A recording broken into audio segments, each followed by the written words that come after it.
Well, first off, let's go through the chain of events here. First off, he buys a new microphone, clearly has it set up wrong. Another week goes by, records with it. Are you recording? Still sounds bad. Yeah, I'm recording.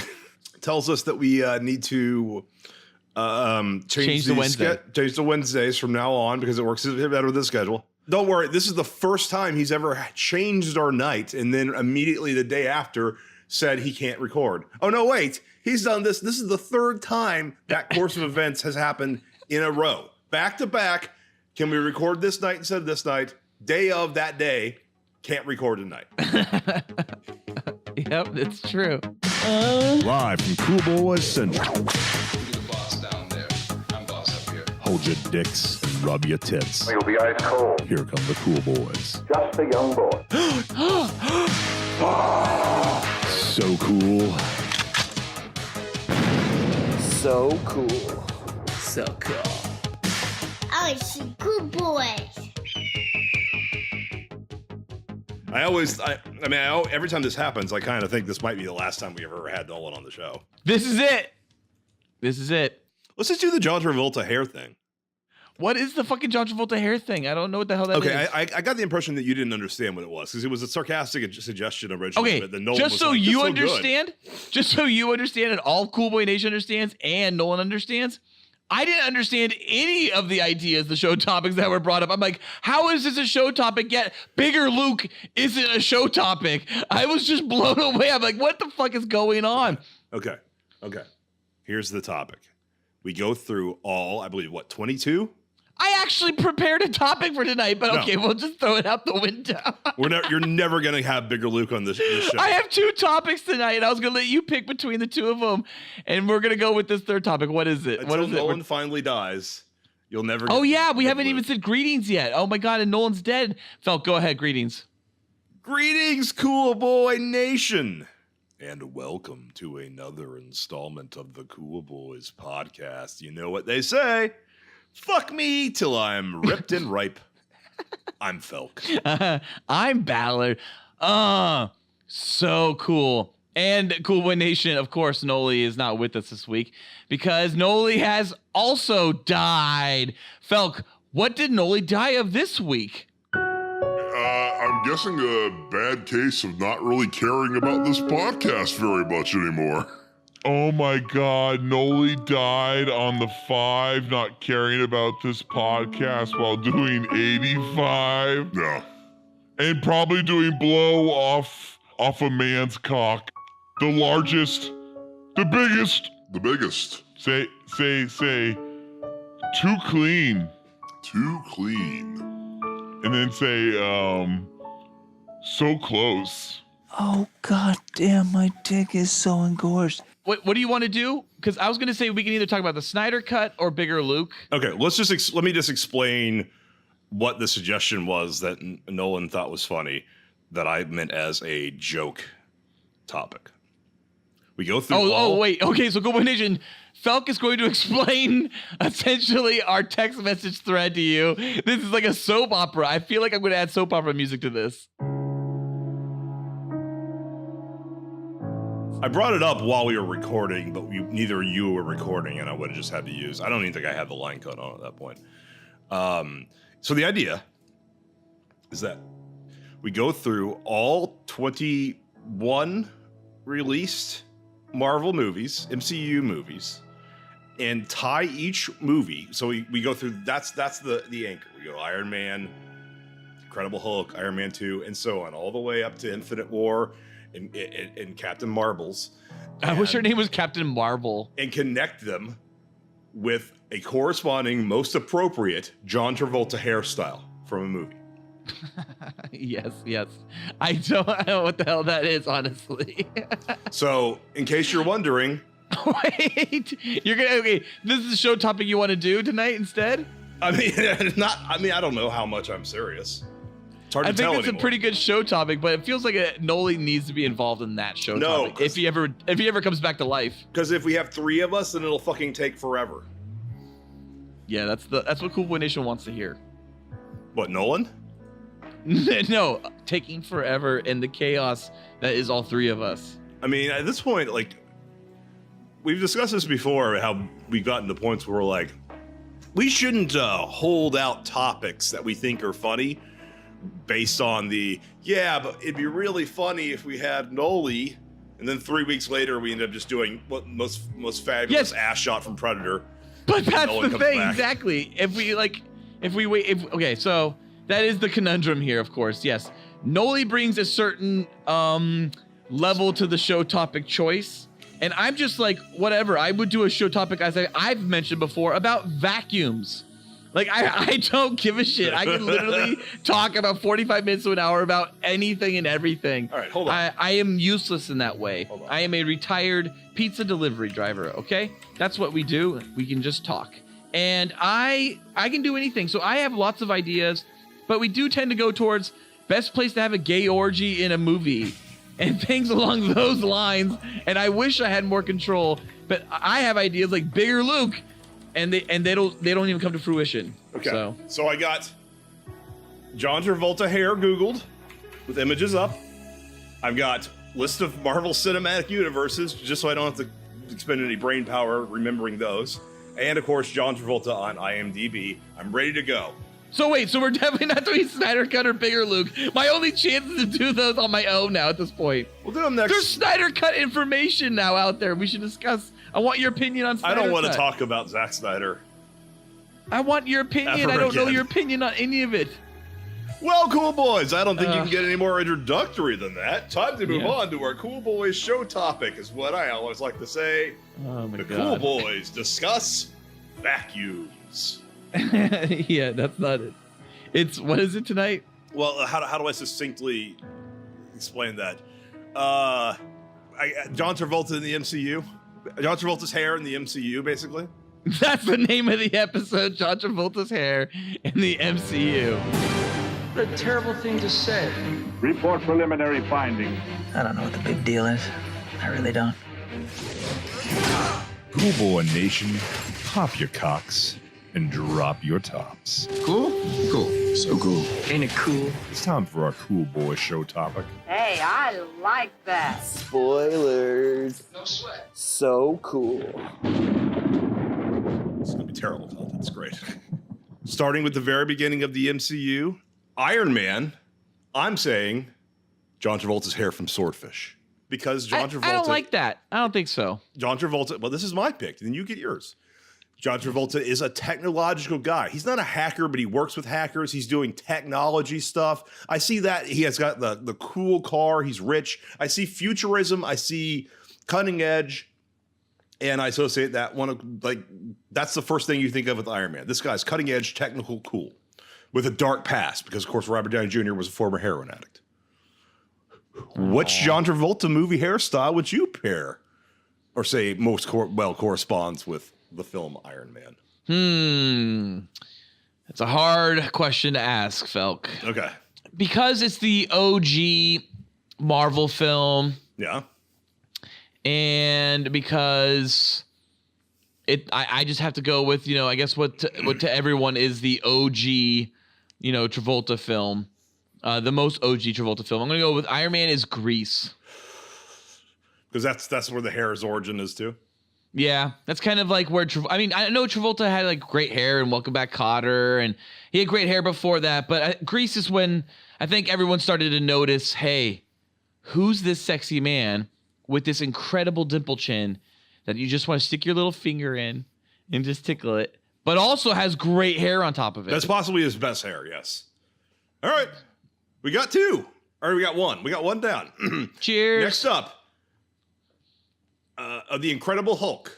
And I think of the Incredible Hulk, he's big, he's green, he's fat, and he's gay, and a woman. So I think of Hairspray.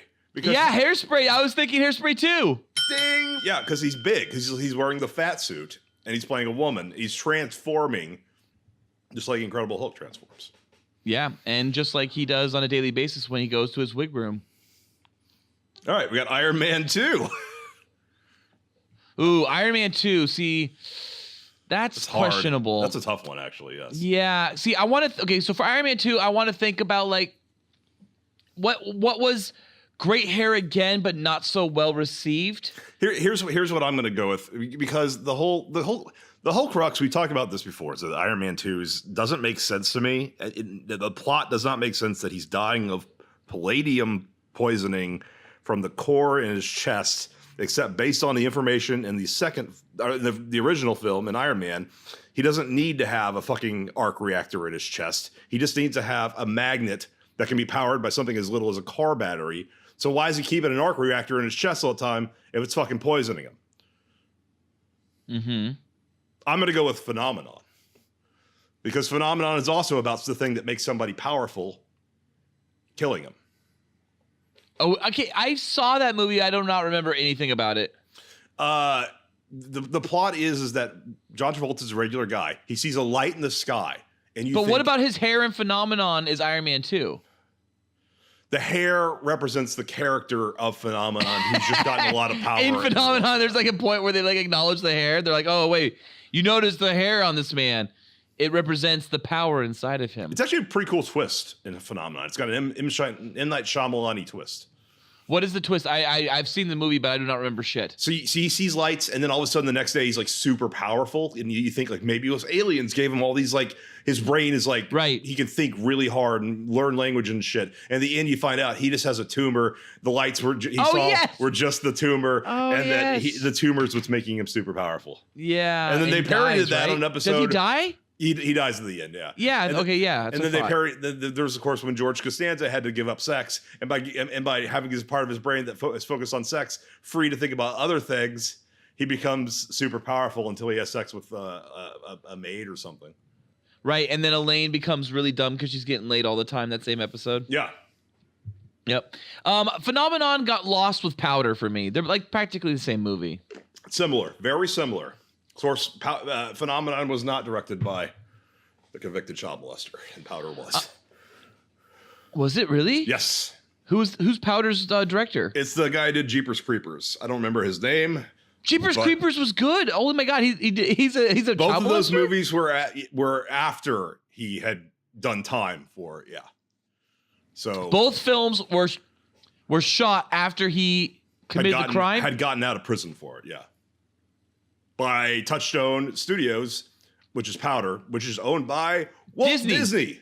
Disney. Yeah, Touchstone's Disney. It's everyone's all like, "Oh, now that Disney has Fox, they can finally do R movies." It's like, well, they kind of did R-rated films with Touchstone. They kind of do R-rated films with Hollywood Pictures when they had Hollywood Pictures. Buena Vista has a big reach. Yeah. I would say Iron Man 2. It's nothing. It's nothing. Nothing special. How about this? I'm going to say this. Interesting thing about Iron Man 2, having rewatched it before Endgame, is that it's much more Marvel episodic, and I was not ready for that back in 2010 as the third film in a franchise. But watching it back now, it just plays so well in that binge format. It's so good. Iron Man 2? Yeah, Iron Man 2 plays better now, having like just kind of gotten used to the Marvel format of being episodic. Yeah, I There are guess. films that work because you're just like, okay, it's just episodic, fine, whatever. Age of Ultron's one of those as well. Not so good when you watch it, but playing it back in binge form, it's like, okay, good, whatever, yeah, it's fine.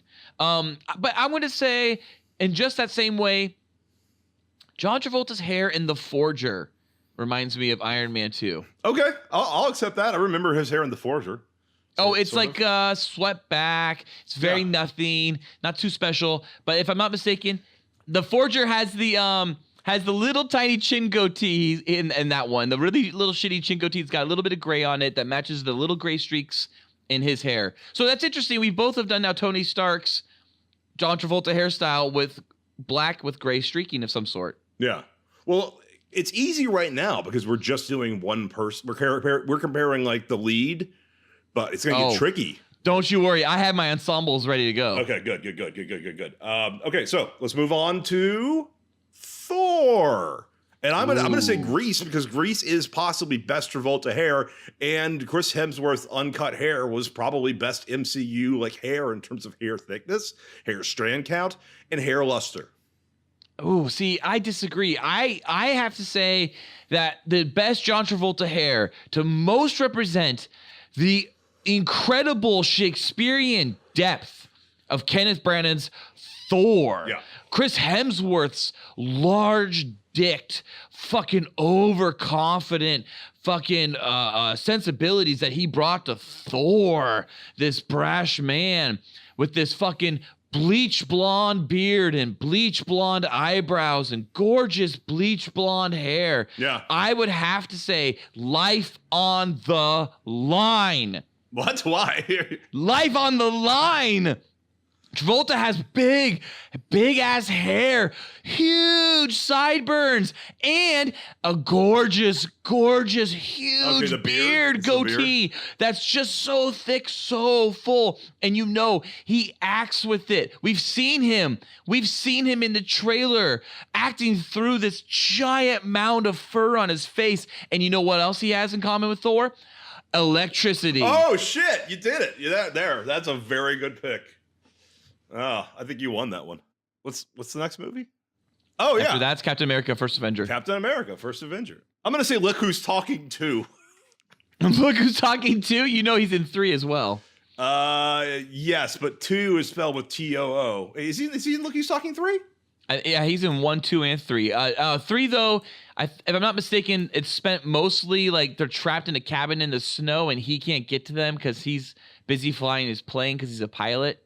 Oh, Look Who's Talking Now is the third one. That's it, or that might be right. Yeah, who knows? Yeah, but Look Who's Talking, and Look Who's Talking 2 is amazing, and John Travolta's hair is good in that. I don't know if that's Captain America, First Avenger especially, because First Avenger has like a really clean cut like hairstyle. It's not my best pick. I kind of regret it already. I wonder. I should have said Staying Alive, but I'll use that for another one. I was thinking Staying Alive. Actually. Yeah, but I feel like that goes well. But that's with, not right. Yeah, I feel like Staying Alive goes well with Star-Lord. So I got to keep that one. I'm gonna stay with. I know what's Captain America. Oh, really? Oh no, never mind. Why? Because it's for another one. Yeah, it's totally better for another one. Okay. Okay. Here's my Captain America one. Captain America is the most American thing, right? Yeah. Right? He is named Captain America. So the John Travolta hair that can possibly best represent America, the American spirit, is Speed Kills. Okay, because that's just American made with boats. Because it's American made, redone as a John Travolta story, similar to the, I guess, Miami Vice, but it's based on a true story. But it's a lesser quality film than probably, I'm guessing, than American Made, which is a great movie done by Doug Lamont and Tom Cruise. Can I change mine? Sure. I want First Avenger to be primary colors because he's playing an American president. Well, president. Oh, shit. See, I have primary colors somewhere else. Okay, moving on to the first big team up. Oh, this is a big one. I already have this one locked and loaded. So do I. I'm wondering if we'll pick the same one. The Avengers proved that all of this was possible. All of this was not just a theory, that it could really work. And I'm going to also go with a hairstyle that proved a theory could really work, and that is a villainous John Travolta. The first time we saw it, Broken Arrow. Broken Arrow? Yeah, because that was the proof of concept that like laid the pathway for like bringing it all together. Oh, I like your argument. I will use the exact same argument you just said, but say something different at the end. Okay. I would simply say Pulp Fiction. Okay. No, that's got to be for a big one. You know, there's because some John Pulp Travoltas Fiction, that got to go for big ones. This was his comeback. Yeah. This was the proof in the purchase. This was proof of life. We knew he was alive still, and he was still kicking, and he brought out the greatest haircut. He brought out Vincent Vega, and we now have everything from John Travolta because of Pulp Fiction and that hair. It was not just his acting or his amazing, rapport with Uma Thurman or shoving an adrenaline needle into her chest. No, it was the hair. He pulled it off. He pulled off slicked back, beautiful, black, gorgeous hair. That might have still been his real hair too. We don't know. it was his real hair. Maybe. And I think It's a pretty big maybe. Nolan has mentioned this in the podcast in the past, God rest his soul. He has said that it ruined his hair. It is what may have officially made him bald was when he went and did the whole Pulp Fiction hair job. Maybe. And he's got gorgeous sideburns. I was going to say with gorgeous sideburns. See, that's I need the sideburns for somebody who has great sideburns. Well, the sideburns represents the friendship and the structure that the Avengers have when they assemble together. Thank God there's far more than 22 John Travolta movies. Thank God. There's like 50. All right. After Avengers, of course, we went back to a solo movie, finishing up Iron Man, the last Iron Man 3. And I'm going to go with Look Who's Talking Now. Look Who's Talking does not belong on this list. It's the third movie in a trilogy. And the last Look Who's Talking, I think maybe there might have been a fourth one, but John Travolta wasn't in it. Okay, well, here's my choice. Iron Man 3, the point of Iron Man 3 is it's very specific, okay? It is Tony Stark stripped clean of all of his billions. Oh, yeah.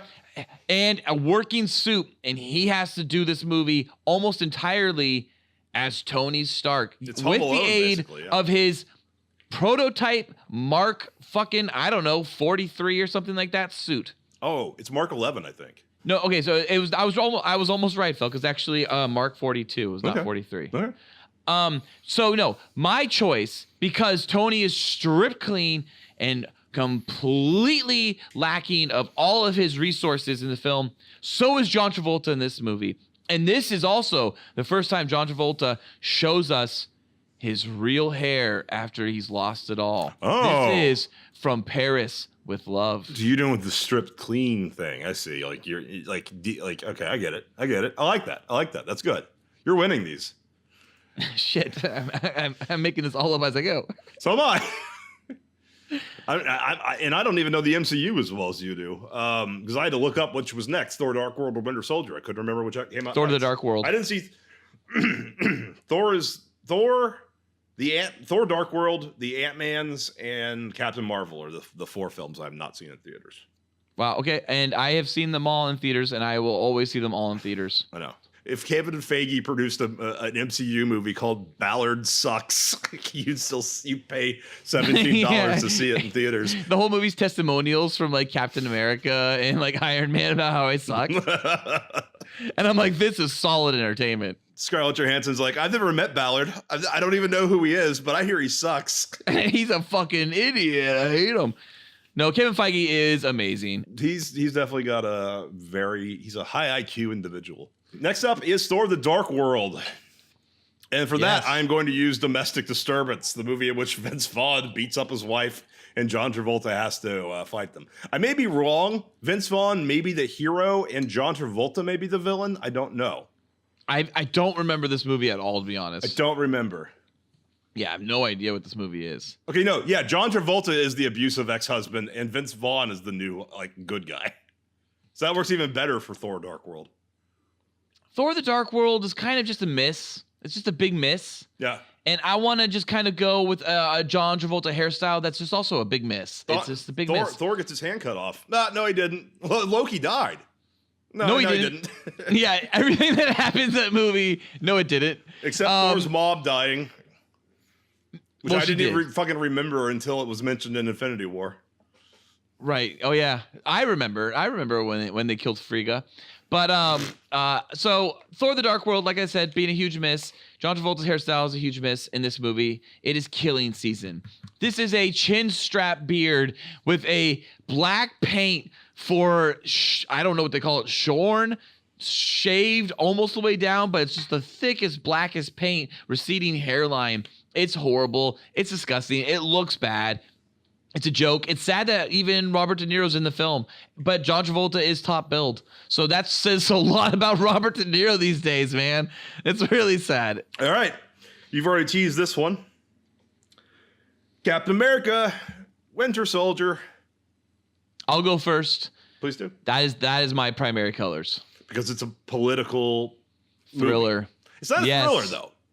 Primary Colors isn't a political thriller. It's a political comedy. But it's a political film, and Captain America: The Winter Soldier is a political thriller. I'm going with a legal thriller, and actually, just like Captain America: Winter Soldier is a really good movie. Yeah, but it deals with legality to a certain degree. Civil action. Yeah, a civil action, which I actually think is a really good movie. It is a great movie. It's really good, and it's really well done, and it's a true story. And it's great John Travolta hair. He's just graying a little bit at that point. I have to look this hair up. I need to actually look up Widow's Peak is hair. full, which is significant because he's got the fullest Widow's Peak I can think of in that movie. And Captain America is elevated by the inclusion of Black Widow. Wait, how's that? Oh, Widow's Peak. Oh, nice. Black hair. Very good. Yeah. Well, you win that one for sure, Fel. Okay. You know, that might be his real hair. It looks thin. His scalp is, you can see his scalp. This might be some of the last real Travolta hair. Yeah, it's he's fading in the Widow's Peak. Yeah. He's fading in there for sure. That's a great movie, Cool Boy Nation. See Civil Action for sure. Yeah. Also, I think Winter Soldier is the first movie you can tell that Chris Evans was losing his hair, and it's been a wig since that movie. It's been a wig since I think Captain America: The First Avenger. I think his hairlines receded to the point where they always gave Captain America a wig. Chris Evans is a loser.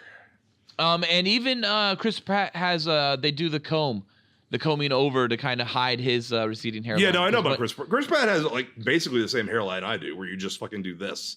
See, look, I have a full head of hair right now, right? But if you do that, no, I know, yeah, it's not really. Yep, yeah, he does. Yeah, exactly, he does that. They do that for Star-Lord. Yeah, but they don't do that for a lot of other Chris Pratt films because his hairline's very sexy. It's a gorgeous receding hairline. No, he looks good. We'll get to him actually right now. Because the next movie is the Guardians of the Galaxy. This is a big one. And I'll go with this one since you went first last time.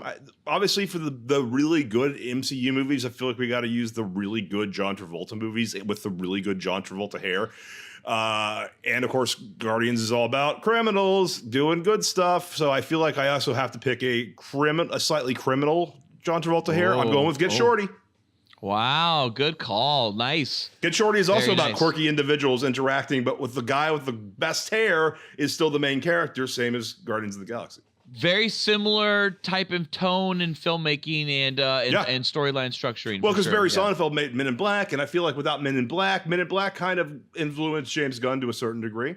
Yeah, that's great. I was going to go with a different film. Yeah. I was going to go with a movie called Battlefield Earth because this is the first time we have left Earth in the MCU and we're going into space, and we might as well take John Travolta there with us and bring him back as an alien from the planet of, I don't know, Zenuthu? I don't know. I honestly don't know any of the folklore between of Battlefield Earth. I have seen it. Cyclo is the Cyclo, eating rats, and the aliens are called Cyclos because it sounds like psychos. Yeah.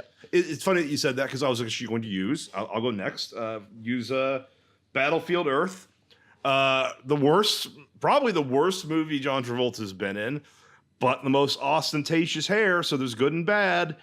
I'm gonna go, Battlefield Earth for Age of Ultron. I think Age of Ultron is a fucking mess of a movie. I really do. I think it's as bad as Iron Man 2. there are a few Marvel films that are like in the very bottom. Age of Ultron's not the very bottom for me, but it's not best. It's definitely not the best, and it's not. It has nostalgia. That's about it. For me, and that holds it high. I like that there's great sequences in nostalgia it. Nostalgia for 2015. It's fun. No, just like it's nostalgia for the characters. And I was watching Age of Ultron in the theaters. My wife's next to me, and there's the scene where Tony is hitting a fucking Ultron with a repulsor ray. You had Thor hitting Ultron with the lightning from Mjolnir, and you had Vision blasting Ultron with the laser out, the Mind Stone out of his head. And I was just watching that scene and just blown away. And I literally look at her and I go, I never thought I would see a shot like that on a big screen. I never thought I would see a comic book panel as ridiculous as Iron Man, Thor, and Vision shooting Ultron all at the same time. And boom, there it is on the fucking big screen. So for me, Age of Ultron is not a great movie. It's not a good movie. but it has some incredible moments in it. I love it in binge mode. That being said, I have no fucking clue really what John Travolta hair to use for this. I like how you had to bring it back in the end. You got to pick one, man. That's why when I can't come up with anyone, it's a I got it. Okay. I got it. Okay. So this is a John Travolta hairstyle that is amazing and horrible at the same exact time, just like Age of Ultron is for me. I Am Wrath is a great wig, but a bad, because if it's so bad, it's great. Like Age of Ultron. I don't see I Am Wrath is so bad of a movie, it's great. Like Age of Ultron. You know what bothers me about Age of Ultron is that Chinese woman who's in there because they were trying to like Korean. No, she's Chinese, right? I thought she was Korean. I have to imagine she's Chinese because they're trying to. Well, she's Korean in the movie. Oh, really? Okay. Well, maybe she's a Chinese star. Because they're always Korean. trying to throw in like random ass Chinese stars. In yeah, movies. Iron Man 3 has literally the two of the largest actors in the whole world, Fan Bingbing, and I can't remember the other guy's name. And these guys are huge in China, and therefore they could be the biggest actors in the whole world. And like they're just in Iron Man 3 because it's just like, hey. In fact, Iron Man 3 had extra scenes cut and put in it for the Chinese release that had those actors in more roles just for the Chinese release because they wanted to give Chinese audiences a little something special. Yeah, there's a Chinese milk ad, I think, that's also in there too. Let's move on to a movie that was almost directed by Edgar Wright, almost directed by Adam McKay, and then finally directed by some guy?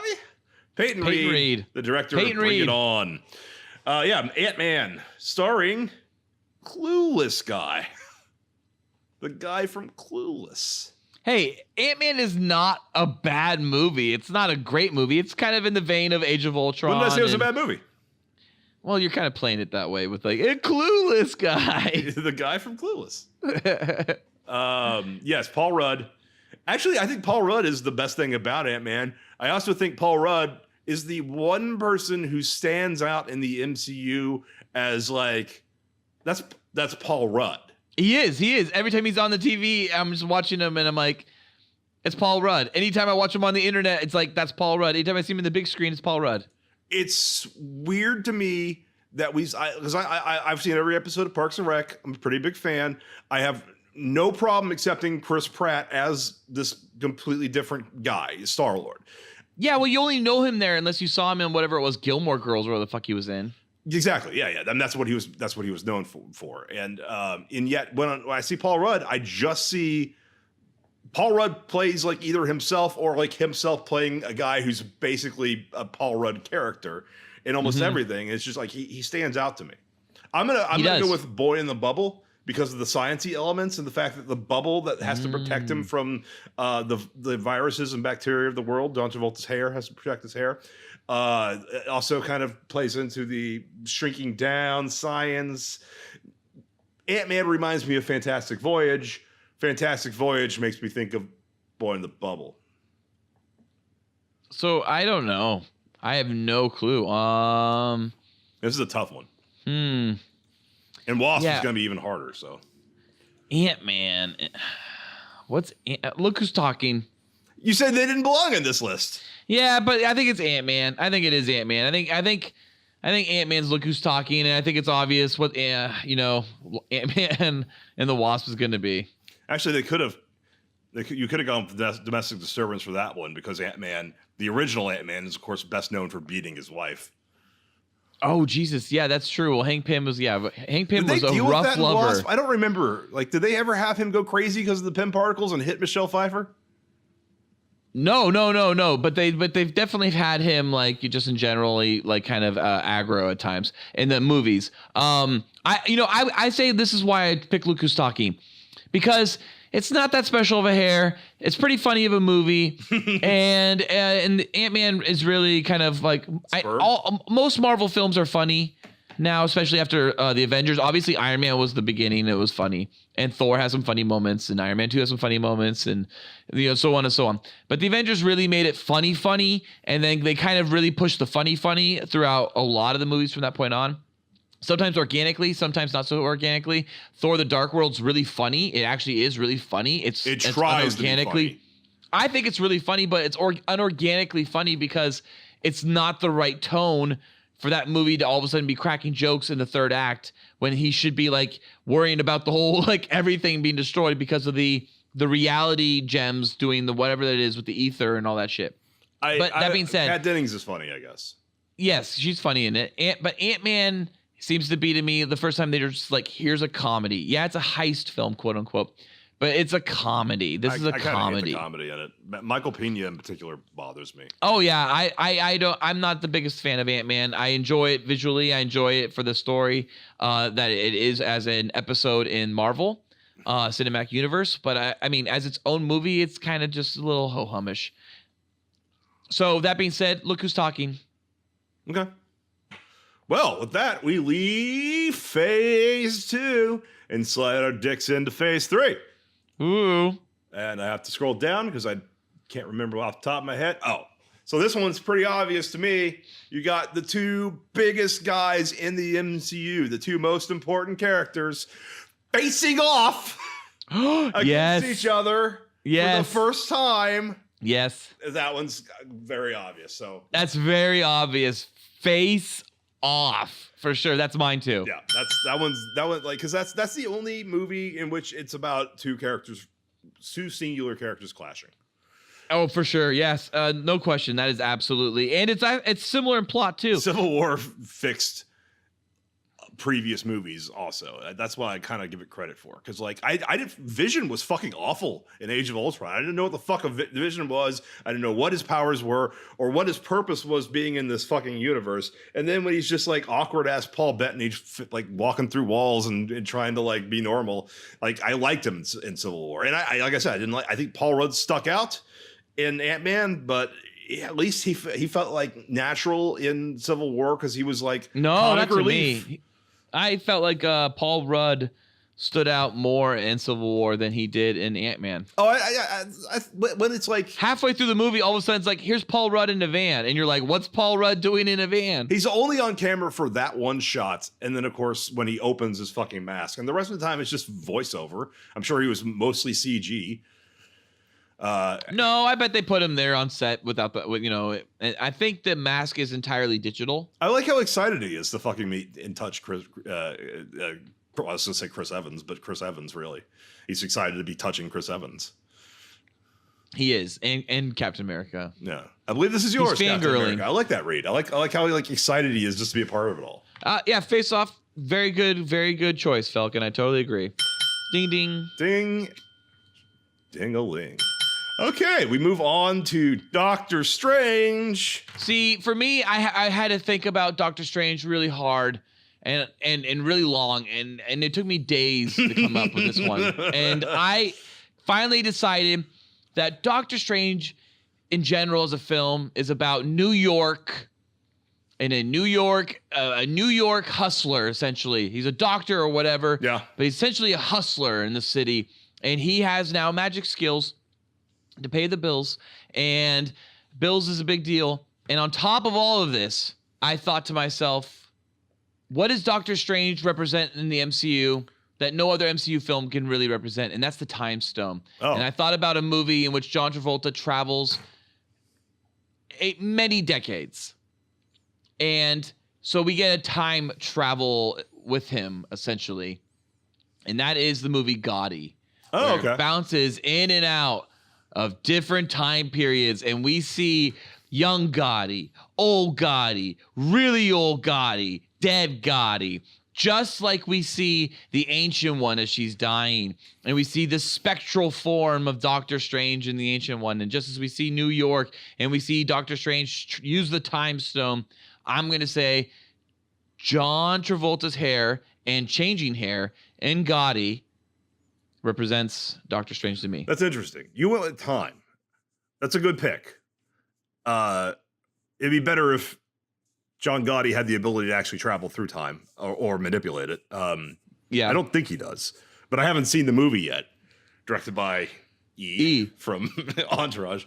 But I'm gonna when I think of Doctor Strange, I think of it introducing genuine magic into the MCU. Now, of course, Thor had magic, Dark World had magic, but we're just going with the idea that that's not real magic.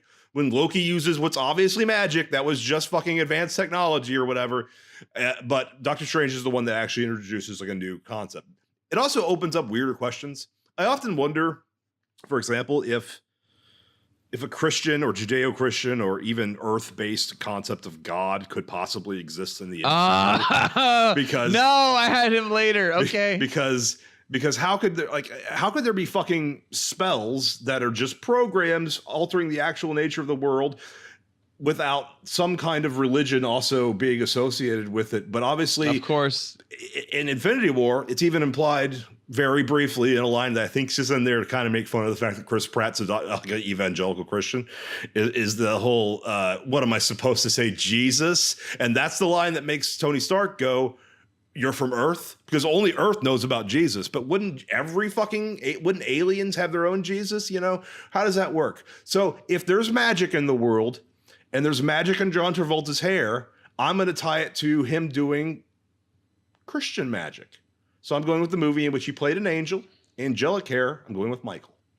Oh, okay. I have Michael for later. Did you when you said did you know I was going with Michael? Oh, for sure. I followed you immediately once you started dabbling in the religious, concepts.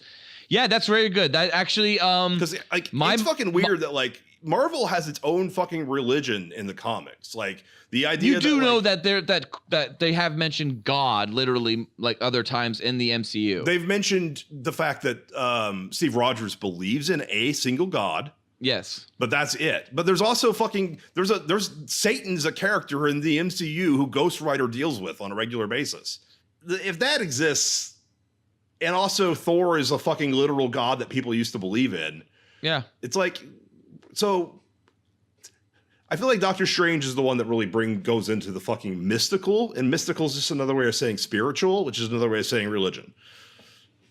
Yeah, I guess. Yeah, I don't think that Doctor Strange lines up at all with Judeo-Christian, but I definitely understand your connection. No, but it does deal heavily on Eastern mysticism. Sure, yeah, very definitely. Steep for sure. Well, if not necessarily the MCU version, Doctor Strange definitely did. Remember, the plot of Michael is about, I think, William Hurt's like the skeptic who's like, this guy's not an angel. I don't believe in fucking spiritualism and mysticism. And of course, Doctor Strange begins with the guy going, I don't believe in spiritualism. And Isn't he a journalist? He's like a journalist. Traveling for story? Yeah, exactly. So, it's all about, and then you meet a real one and it's not exactly what you thought it was going to be, but it's real still. Yeah. I think that's very good. I think that's right on the money. It's better than gaudy. I'll say that. That's for sure. I actually like Doctor Strange. I think it feels weird to have such a self-contained movie at that point in the MCU, but I think it's good.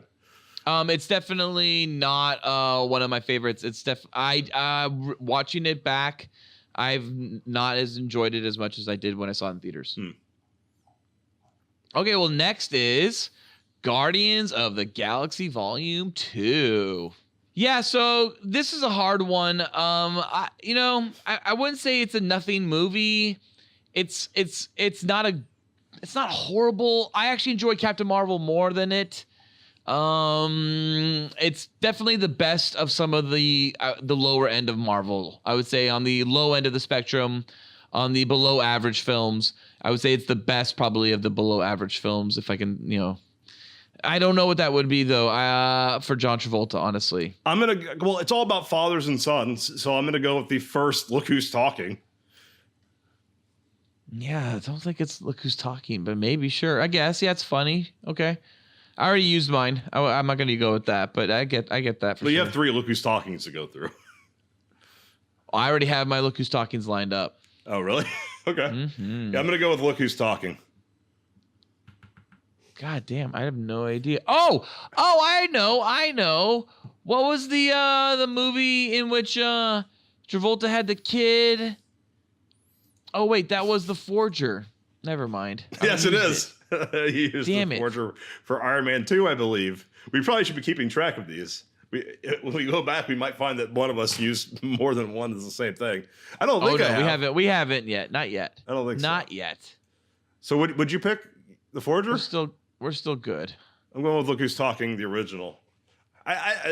Guardians 2 is just... It's too awkward. I think somebody meeting his dad and then killing his dad is weird for a lighthearted, fun romp of a movie. Yeah. Even though there may or may not be a franchise in which a guy meets his dad and then has to try and kill his dad.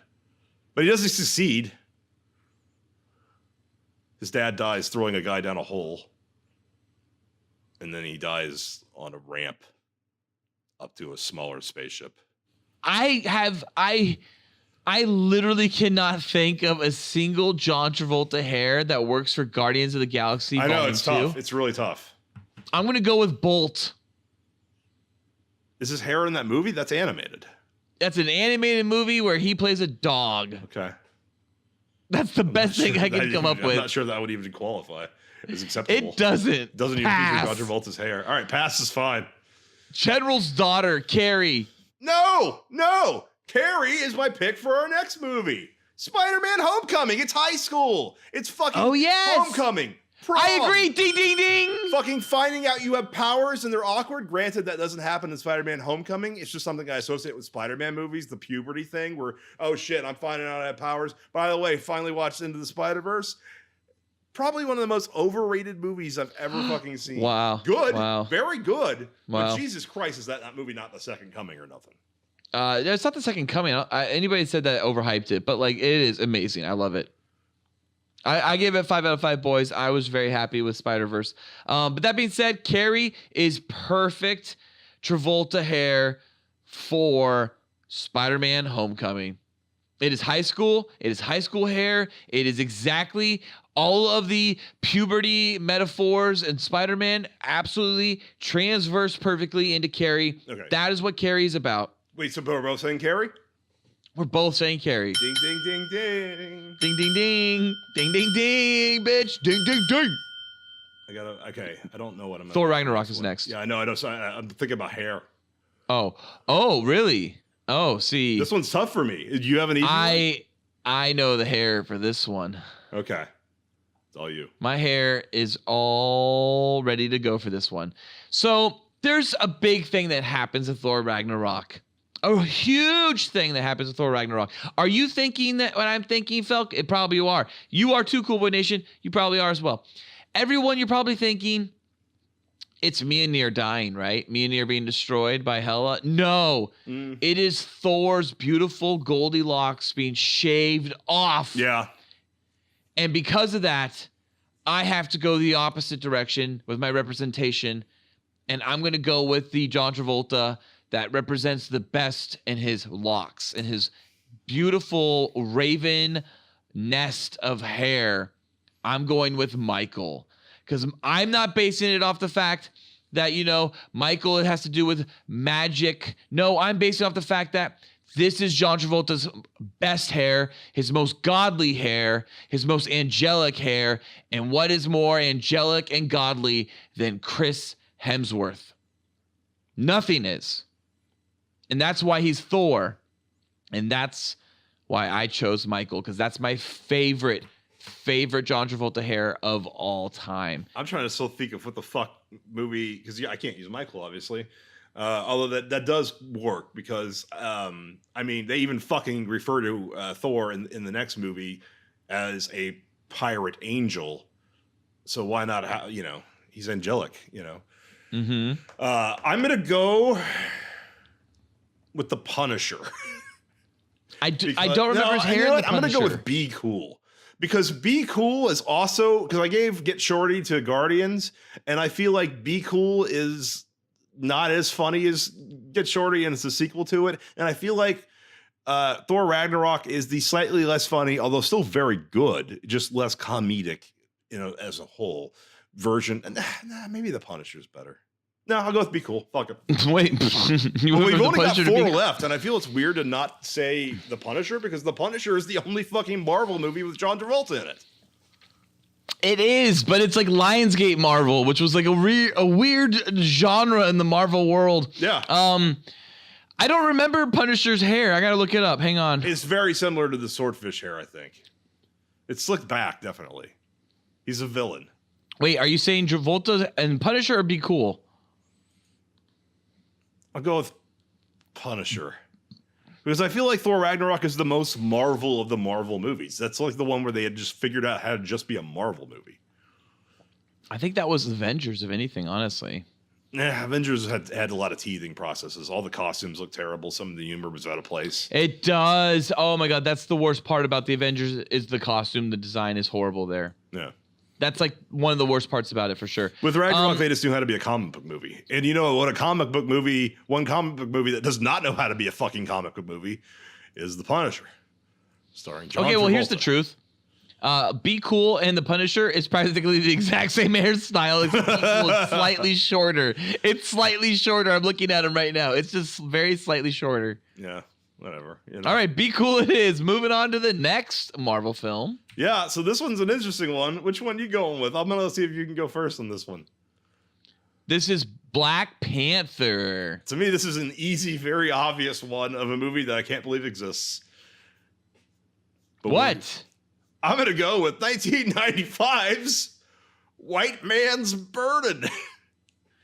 Wait, what? What was his hair for that? I got to look it up. He's playing working class poor person. Do you remember? You know what the plot of White Man's Burden is? No.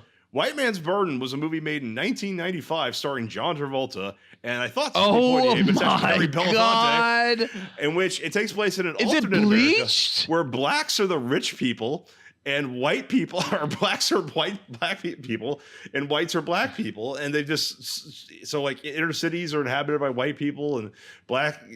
John Travolta is playing a white Harry guy Belafonte, and he gets accused of a crime he didn't commit. Puts him in conflict with Harry Belafonte's a police officer. I don't remember. I saw it on VHS and think it's one of the worst movies and most tone deaf racially movies that's ever been made, and yet Black Panther is not that much better. I'm just kidding. I think Black Panther is a good movie. I just don't. Black Panther is 5 out of 5 boys for me, but this is White Man's Burden description, by the way. As Google puts it, in an alternate universe, successful African Americans live in gated communities while impoverished Caucasians populate crime-ridden inner city ghettos. When African American mogul Thaddeus Thomas, played by Harry Belafonte, wrongly accuses Caucasian Louis Pinnock, John Travolta, of being a peeping Tom, Pinnock loses his job and watches as his family falls apart. In a desperate attempt to repair his life, Pinnock takes Thomas hostage and demands reinstatement at the factory where he once worked. So it's a race-based alternate history, just like the existence of Wakanda is a racially motivated alternate fucking history for Africa. There's a secret African country that's all the black people are super rich in. And it's the same thing. It's another alternate history telling racial parallels. And his hair is like bleached blonde. Yeah, it's like bleached. Yeah, it's short. It's cut very racistly. And I don't think his character's supposed to be racist because his character is the minority in that movie. Okay, so first of all, so we're clear here. Harry Belafonte is the racist. But it has like a very racisty haircut like undertone to it. This movie was directed by Desmond Nakano. He is a third generation Japanese American. Okay. And he's only directed 2 movies. His first being White Man's Burden, and then he took 12 years off. I wonder why. Maybe because it was not a well-received concept. And then he finally made American Pastime. This appears to be about Asian people. Yes, well, American Pastime, Felk, is the dramatic impact of World War II had on the home front as U.S. Japanese families were uprooted from their daily lives and placed in internment camps in Western states in the early 1940s, which is very slightly hinted at in Captain America: The First Avenger when the Japanese guy goes, "I'm from Fresno, Ace," to I think Dum Dum Duggan. You know, there were rich black people in 1995. A lot of them. I don't. Will Smith had a whole show called Fresh Prince of Bel-Air that was about it. Is Oprah a white woman, and then that's weird in this world? I don't know. I kind of want to watch this movie now that it's because I only put, I haven't thought about it until I was scanning down John Travolta's list of movies to see like what movie would I pair up with Black Panther, which I'm doing while you're completing your last thought of whatever the last movie we were on at that point, which would have been, of course, Thor something. So, yeah, that's my pick. What is your pick for Black Panther? I pick White Man's Burden as well. Okay. I think that was a very good pick. I've never heard of this movie. I just learned about it right now, but I completely agree. You should watch the trailer for it. It's fucking, it's the most like, whoa, no, you can't do that. From the producers of Pulp Fiction comes one of the most powerful films of the year. Louis Pinnock is a hard-working man, struggling to provide for his family. How's my baby girl? But the cards are stacked against him. I promise you, honey, it's gonna be better. Barriers still exist. Next time you have something delivered here to the house, could you send someone other than the fellow you sent by today? But in this world, the roles are reversed. White people are genetically inferior.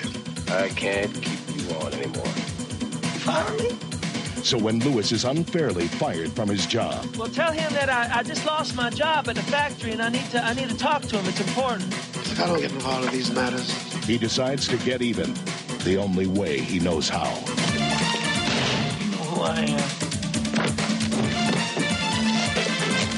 Toe line, don't fire me. Put your hands up. that's what this is about. You can straighten this whole thing out. Now you want to help me? Now I got a gun. You got all the time in the world.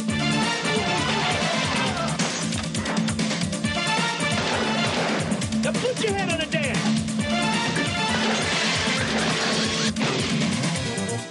HBO Home Video presents John Travolta and Harry Belafonte in White Man's Burden. Wow, that's incredibly problematic sounding to me. Wow, what a trailer. All right, we're moving on to the Big Daddy. All right. We're almost done. We're almost fucking done. No one thought we could do this, but we did it.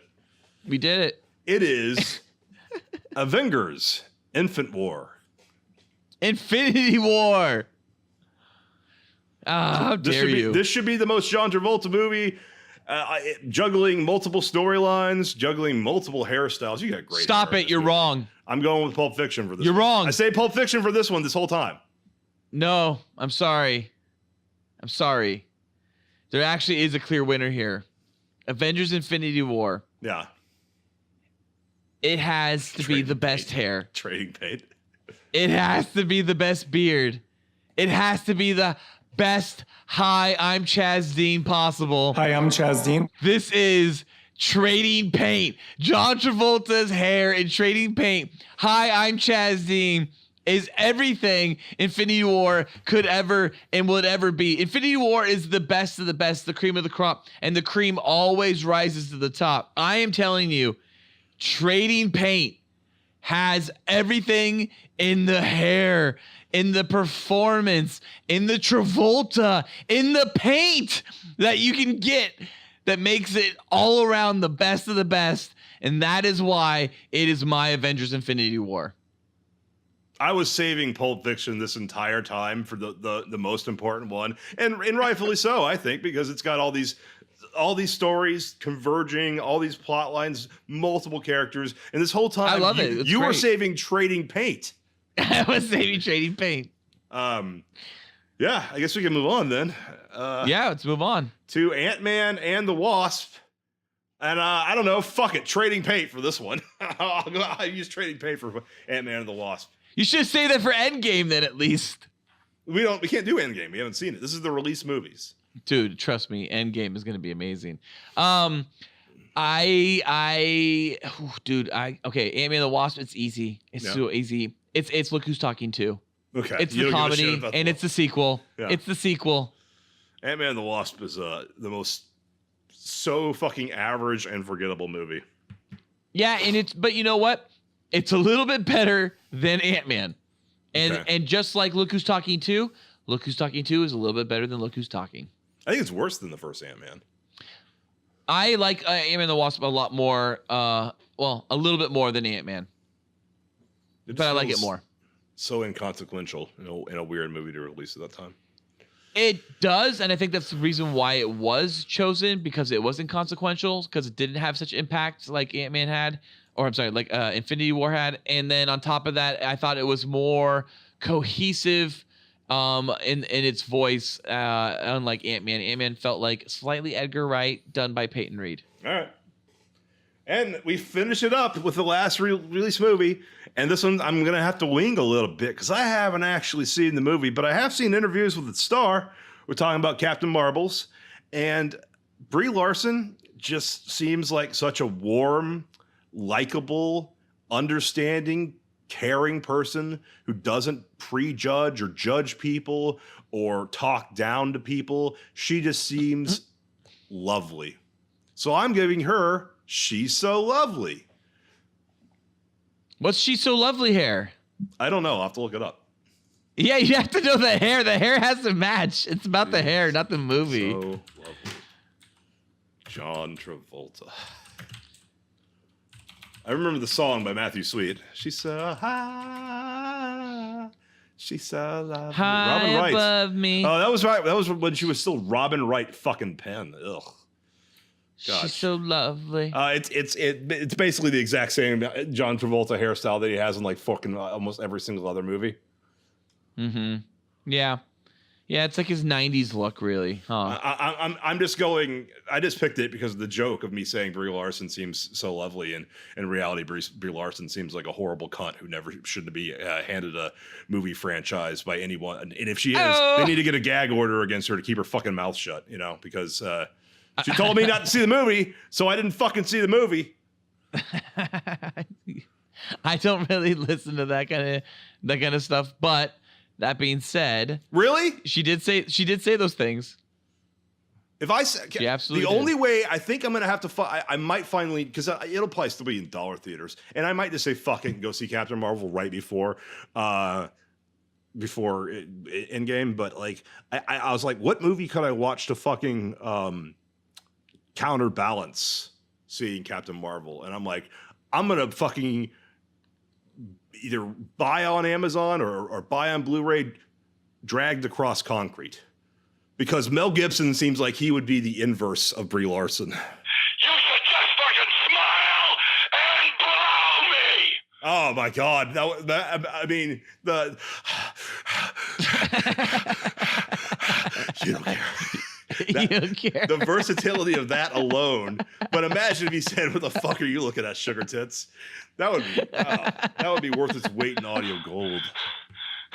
I love Mel Gibson's panting. You don't care. In terms of like, I won't go see that movie because of what that person said. I'm like, well, I'll go see a movie for somebody who said shit on the other side of wrong.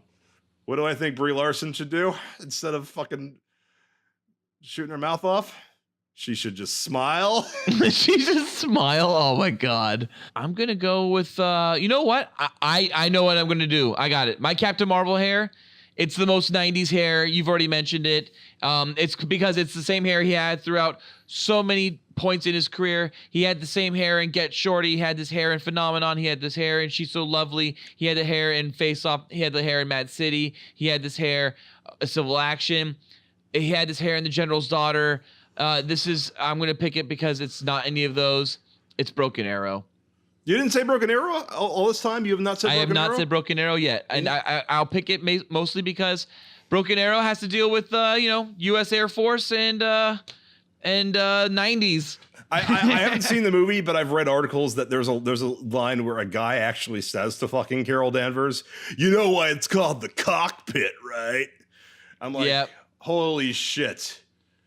That's what they think men are.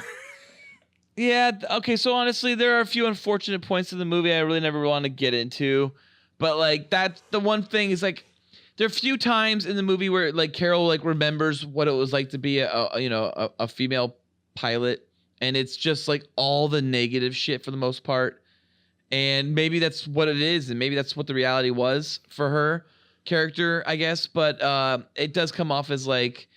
Her character is very grounded in spite, and her character is. It really is. Her character is grounded in spite, and her character is very cold and unloving. Even when she's like with her friends, but it makes sense in the context of the movie why she's not open to her friends. She opens up throughout the film, and she becomes more loving towards the characters in the end. But it is very much like a very cold character throughout the whole movie. And it plays. And as I mentioned in the spoiler cast, it might be who Brie Larson is. And that's why it works so well. I don't know. No, I'm saying like your opinion of her character of Brie Larson as a human being works towards how she actually plays the character of Captain Marvel. Why would you want that as your hero? Well, it's a nice difference than like everyone being always the funny one in the room and everyone's a comedian and everyone's because you can only have so many Star-Lords, Spider-Mans, Tony Starks. No, ScarJo already did it fine. She handled that attitude perfectly, and we just needed another a knockoff Scarlett Johansson, a lesser Scarlett Johansson. I've said before, I can name 5 girls at the top of my fucking head who would be perfect. No, because see, what Carol Danvers brings isn't like is the character of Carol Danvers brings the level of military like background and that military nature and that kind of operational feeling to it, and she's that aspect of the group where like Captain America is the only other version of that. And I think what the reality is he's going to be gone. So they need that. They need another character to be that. They need another soldier. They need someone that feels like they're part of like, you know, the operation planning processes and all that stuff. By the way, I'm not actually saying to anyone out there that I'm not saying that I'm angry or think it's stupid that Brie Larson doesn't smile. I'm saying that people who are saying that you can't say that that's kind of off-putting in a character who's supposed to be likable, you can't say. I'm criticizing people who say you can't say that without being misogynistic. I'm not saying there's anything wrong with a movie starring 4 women. I'm saying that there's something wrong with the world in which you can't say that the Ghostbusters remake was a pathetic cash grab that they were trying to shield from any and all criticism by saying, oh, it's feminism. Men hate this because it's feminism. That's what I'm criticizing. I'm criticizing those who try to silence differing opinions by saying, you're just misogynist. That's not okay. And that is the entirety of Brie's in-person interviews promoting this movie. It was just that she was very much acting as though like she's better than anyone who could possibly have a problem with her. You're right. No, I mean that I've heard these things and I just don't give a shit, but I have heard these things and I don't mean like I don't give a shit, like I'm holier than thou because I don't mean it like that. Like I truly just don't give a shit. Like I'm gonna see Captain Marvel for whatever reasons. Because I like Marvel. But that being said, and I really don't give a fuck what she says or what she thinks.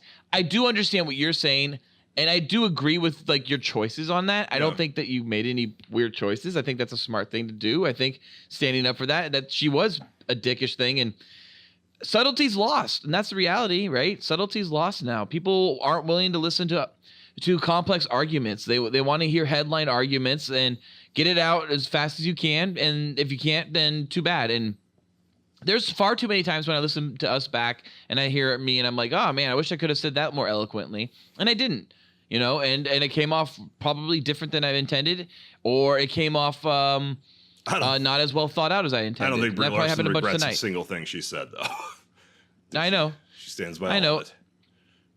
She's young. She'll figure things out and realize maybe that she shouldn't be so brash about a lot of that type of stuff. And I think it's I think she just has a toxic personality, and there's no fucking undoing it. It's like, and also like, just to actually get into the political spectrum of it, like, the days are fucking numbered. Very attractive blonde white women's days of pretending to be not privileged as fuck is just teetering on the brink, because like she was born rich in the fucking Bay Area and has only been like trained for acting, and it's like, you are not impoverished or discriminated against in any fucking capacity, and yet, you know, the victimhood status of Brie Larson is pretty fucking laughable.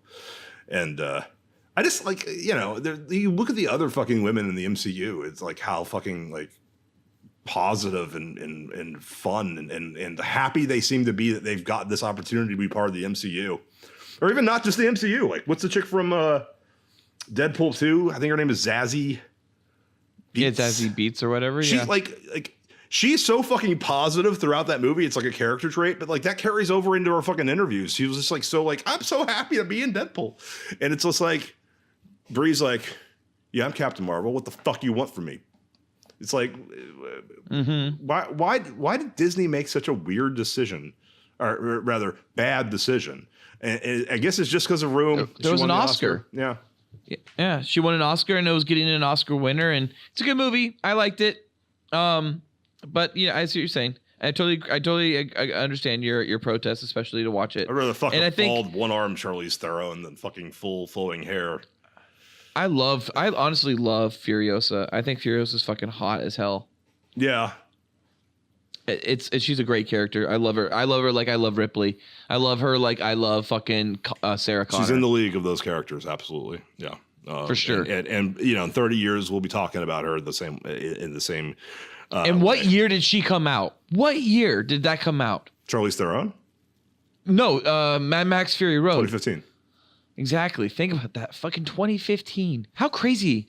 And I just compared it to movies from fucking 1986 and 1984. Or more likely 1982. That's a fucking... That's 1991. 1993. Fury Road is a fucking outlier. It's a movie from another time because it was directed by a 73-year-old man who, you know, just didn't learn the way movies are made now.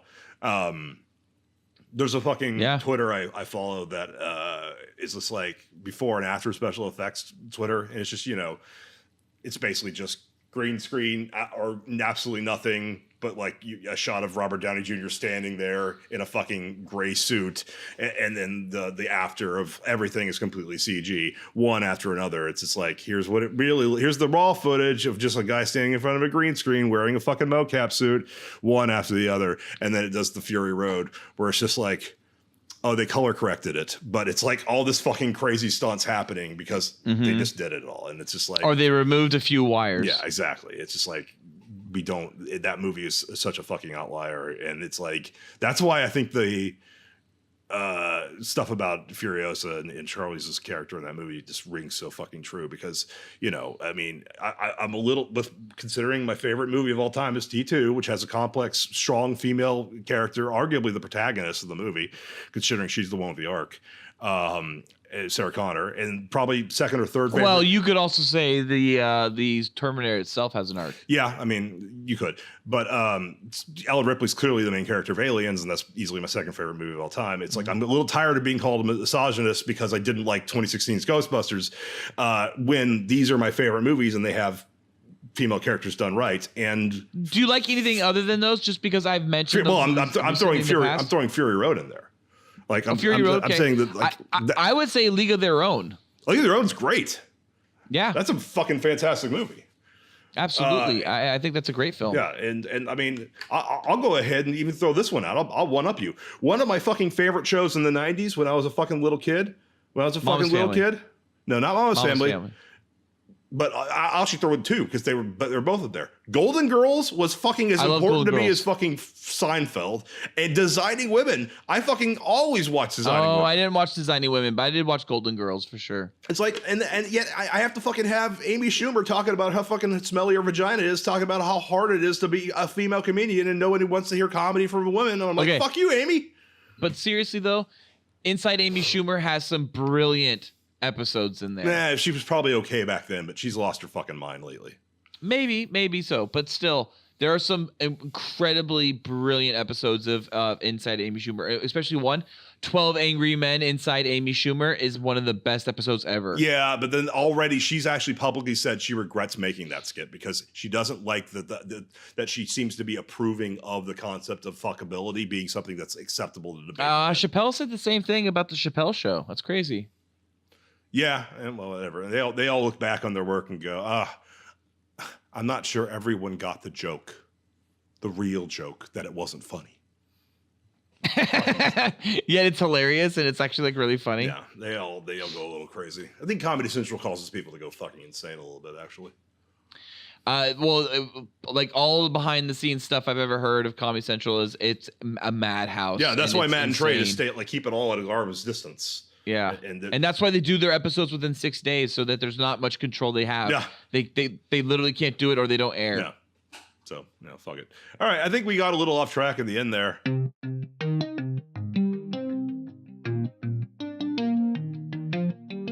Cool Boy Nation, tell us about any of your funny or interesting matching John Travolta's hair with MCU movie stories.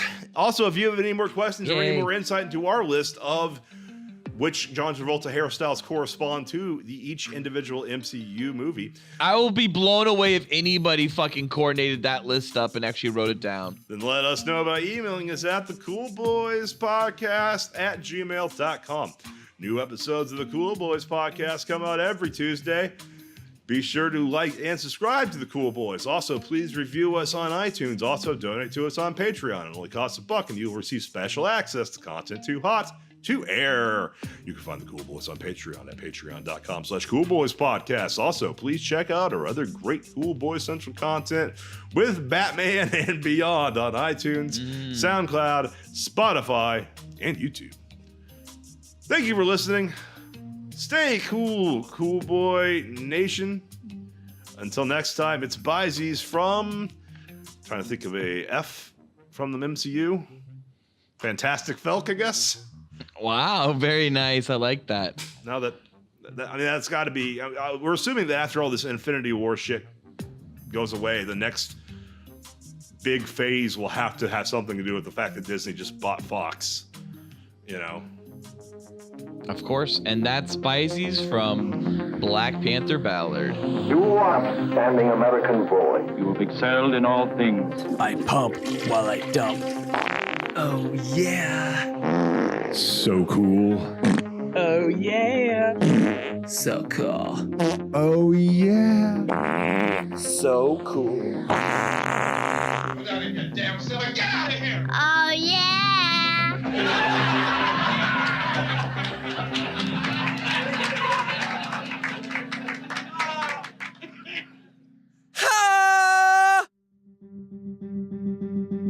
This episode of the Cool Boys Podcast was brought to you by... Cool. I actually had fun doing it. It was a weird topic, obviously. I think Big Luke will someday happen. Yeah, right. Get some Cool Boys. So serious.